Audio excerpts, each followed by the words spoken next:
Behold Alpha Trion. Depending on the fiction you follow, one of the original 13 Transformers, one of the oldest of Autobots and former bearer of the Matrix, and regardless of your fiction of choice, one of the last original Transformer characters to actually get a retail toy release. I mean, why would he ever get like an actual toy ever? He only created Optimus Prime. Sheesh. But hey, we finally have him thanks to the Titans Return line. And he's a bit of a strange one, but that makes him all the more worth talking about. As we can see, a first for the Voyagers, he's got a beast mode, which is quite awesome as this big Cybertronian lion. I do dig these types of beast modes. This kind of takes me back to like the Predacons I had as a kid, but there's plenty of different detail as well to make him stand out. He is cast in mostly this burgundy shade of red plastic as well as a bunch of purple and gray. For detail color, though, we get plenty of silver, some more purple here and there, and translucent orange, both for the piece on the back, which is obviously a cockpit, and the tail, which I don't think could possibly be a sword. How about you? He is done up quite well. For starters, take a look at the head.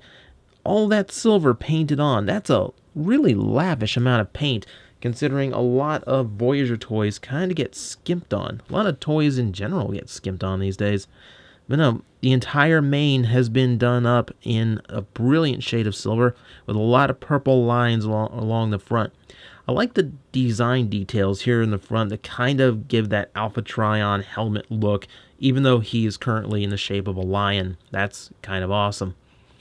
Now, it might be a bit of a strange choice for some, but if you know the backstory of Trion and realize that the original attempt to give him a toy was a repaint of Beast Machine's Snarl for a previous BotCon / Official Transformers Collectors Convention, because that rolls right off the tongue, that means he was originally going to be a lion, which makes this a nice little nod to that. And it gives some much needed variety in the Voyager class. You know, it's not just, here's a ground mode, here's an air mode, and here's a robot mode.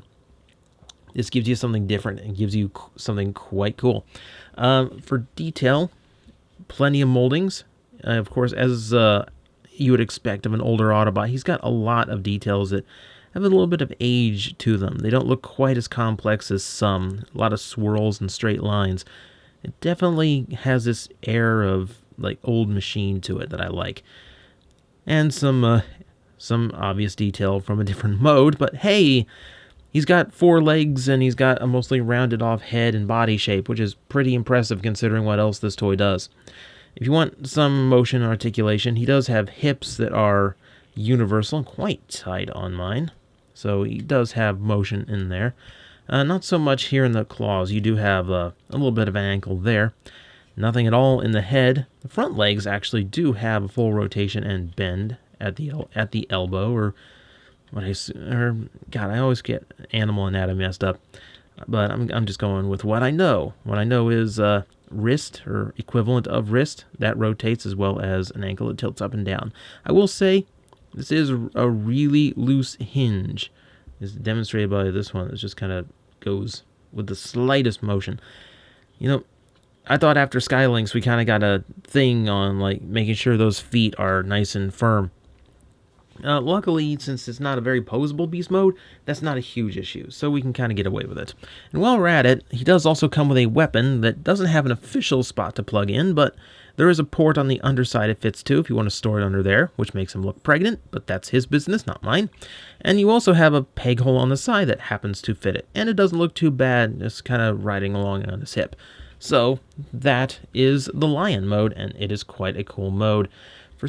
Let's get him into the other mode before we see the robot and before we see some other features to him.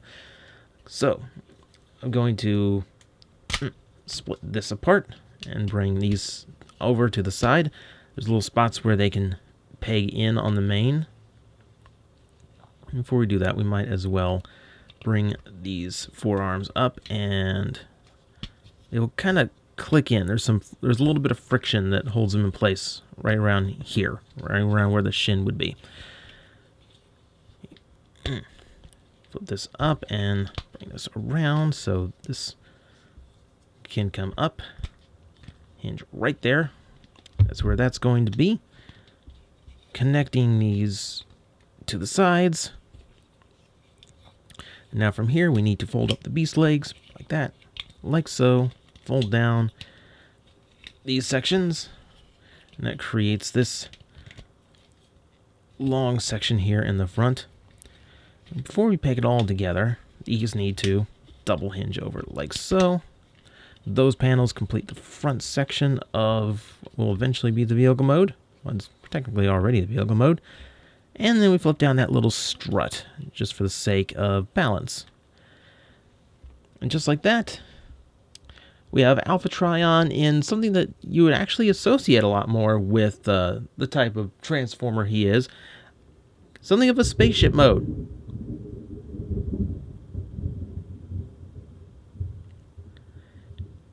And thunder did rain. Apparently, Mother Nature is just booming over this jet mode. And it should, because this is definitely an interesting mode. It's definitely in your space cruiser.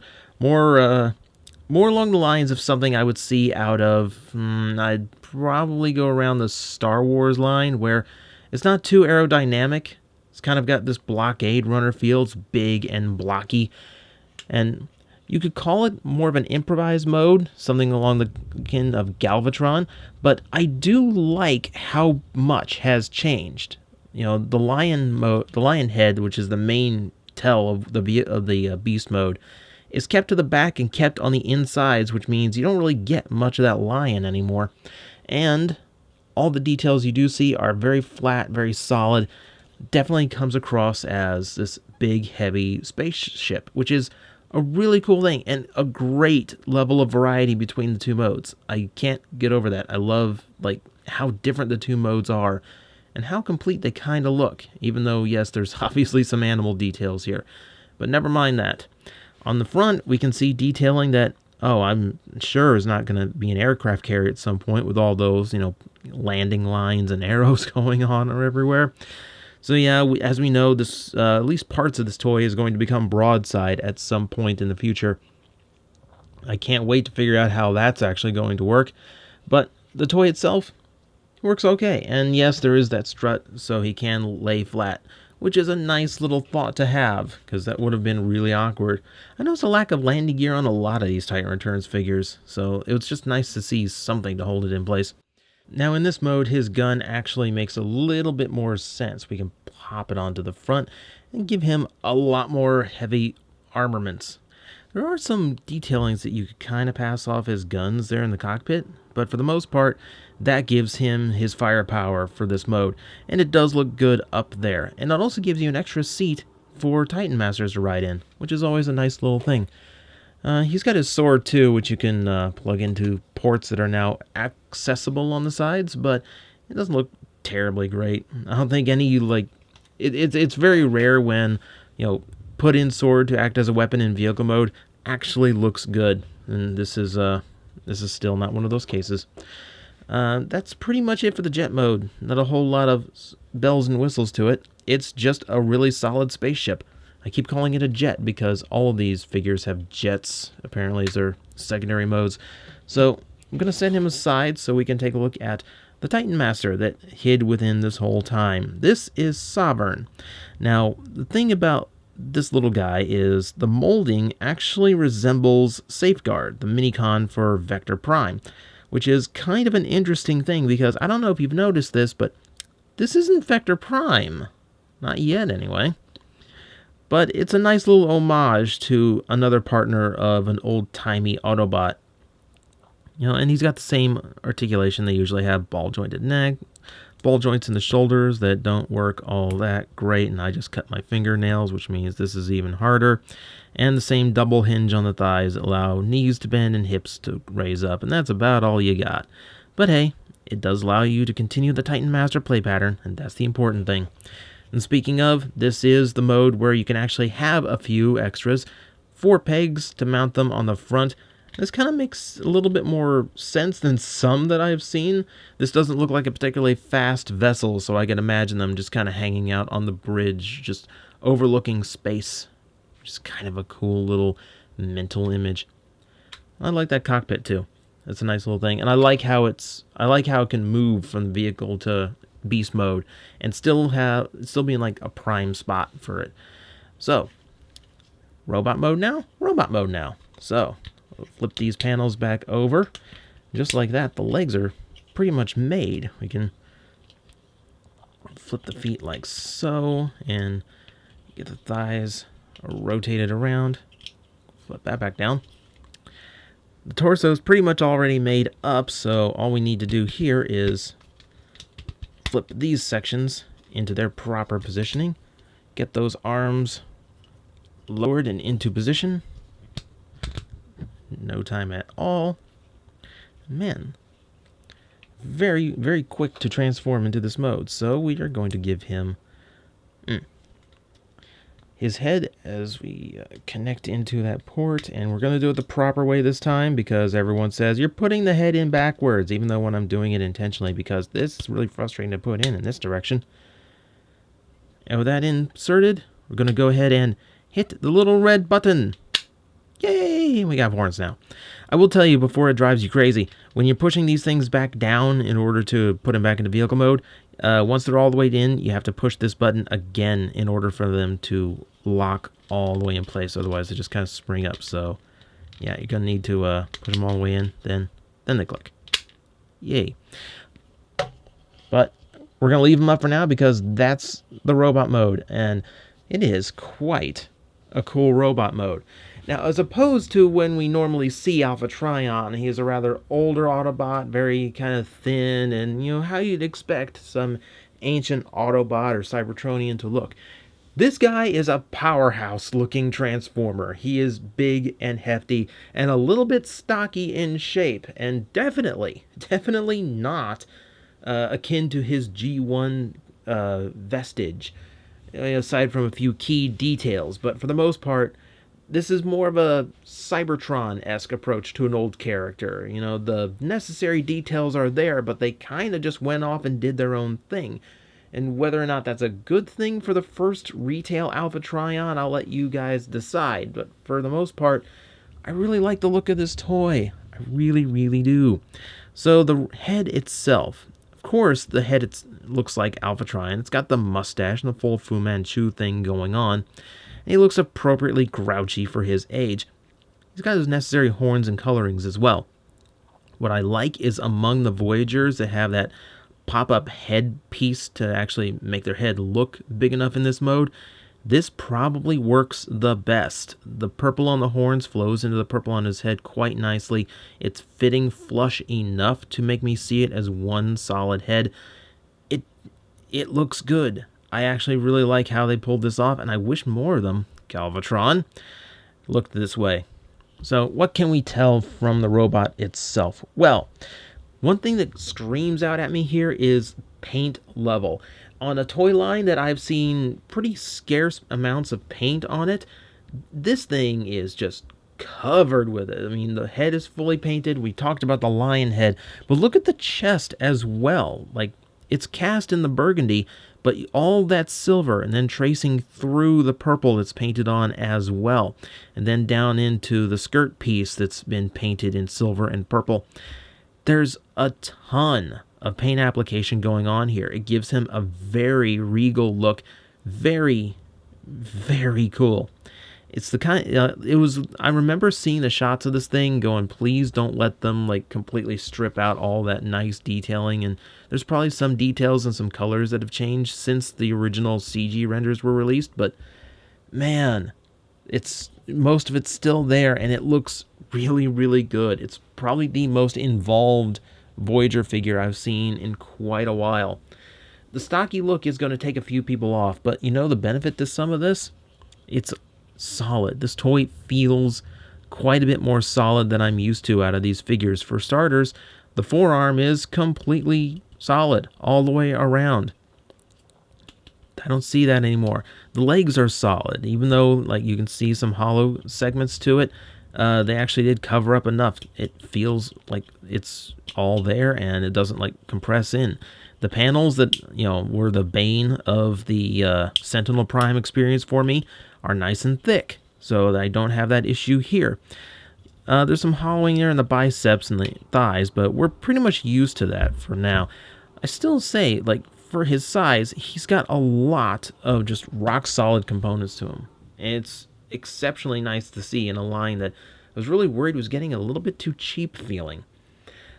And I do like some of the play you have in this. For starters, and actually the main thing is, well, you can have these up here as intended when they do kind of look cool.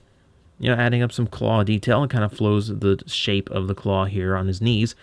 You can also fold those down and reveal some of that curved detailing in his midsection. That can make him look a little bit less blocky, if that's your thing, and adds to his skirt.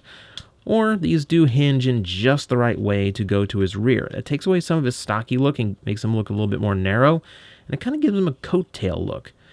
So there is some play to this toy to let your imagination kind of make the Alpha Trion that's best suited for you. I really, really like that. It's probably completely unintentional, but I do think it makes him a more interesting figure and a more playable figure, which is cool. For articulation, the head does turn, not all the way, because it has a big spring-loaded gimmick, but it does actually work better than Galvatron's. You have universal shoulder motion with one swivel up here and a hinge just below. Bicep rotation, great bend at the elbow, as well as a wrist rotation. Nothing in the waist, unfortunately, but we do have a really tight thigh swivel and hinge, so you have universal range there. Thigh rotation, that works well, almost to the 90 degree on the knees. No ankle rock, but you do have a double hinge here for various posing and assistance in balancing. So for such an old guy, Alpha Trion actually does have some great range of posability to him. He's never been someone I would consider a fighter, but this is also an Alpha Trion I'm pretty sure could beat up pretty much anyone he wanted, which is a little bit interesting for a character classified by how old and frail he typically is. If we want to make him less frail, we can add in his gun. I'll add this to the left side. I don't like these cockpit guns. Like, they work in vehicle modes, and that gives you an extra spot for Titan Masters to ride. In robot mode, it's just too big, clunky, and it looks hollow. I'm not a big fan of that. But his sword, on the other hand, looks absolutely epic. I love the detailing to it. I love all that crossed molding in the hilt, and I really do like the overall shape. So this works exceptionally well for me. That, my friends, is Titan's Return, Alpha Trion. This thing is great. I've seen some very different opinions on this figure. This is very much, does the new styling suit your needs for Alpha Trion? For me, I just like how good of a toy it is and the variety it brings to the Voyager class in Titan's Return. And after Sentinel Prime and so many of the cheap-feeling parts, it was really nice to experience this figure and how much more solid everything was.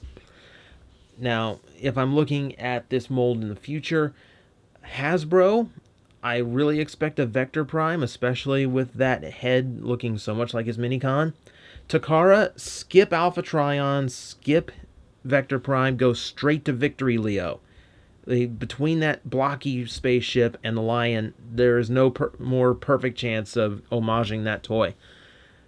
But for now, this is the one that's at retail, and if you can dig it up, yeah, I can say with confidence, this is a solid Transformer experience.